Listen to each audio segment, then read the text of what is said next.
Can you talk a little bit about how someone's relationship to life insurance might change over the course of their lifetime? Sure. So I think for most people, I would say the need for life insurance typically begins when they have children or other family members that are dependent on their income.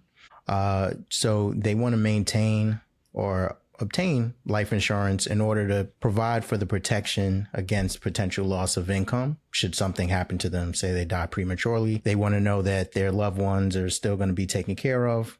And then as time goes on, they'll maintain that life insurance, during their working years.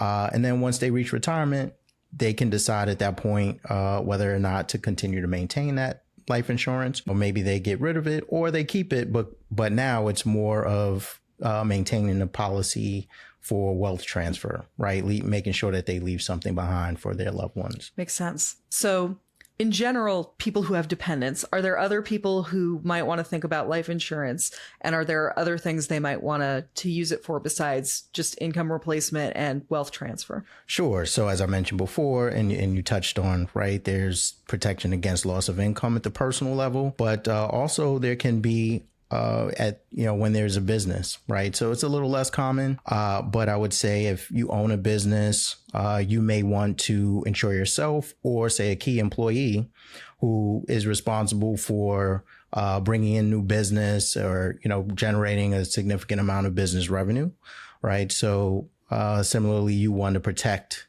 the business by insuring that person or you as an owner or any other owners that you have that's part of the business. Because again, it will protect the business, but also ensure that the business can continue to run after, say, you're gone or that key employee is gone. In addition to that, there are certain people who may have a significant amount of their wealth tied up in illiquid assets, such as real estate or closely held business. They'll want to obtain life insurance in order to cover the estate taxes that may be due. Because the last thing you want to do is have to sell one of these, your illiquid assets in order to raise money to cover the estate taxes. Especially, it'll likely be at an inopportune time, which may result in you having to take, or the estate rather, having to take a discount. Receive a discounted value for the assets that they need to sell in order to raise the cash. You may think, well, currently the federal exemption amount, lifetime exemption amount, is roughly $13 million per person. So most people are like, well, I may have illiquid assets, but I don't have that much. But you also have to consider what state you live in. So even though at the federal level, the exemption amount is very high, the state level, certain states like New York, Connecticut, Oregon, they also have estate taxes and they have exemption amounts that are lower than the federal exemption. So just have to be conscious of that.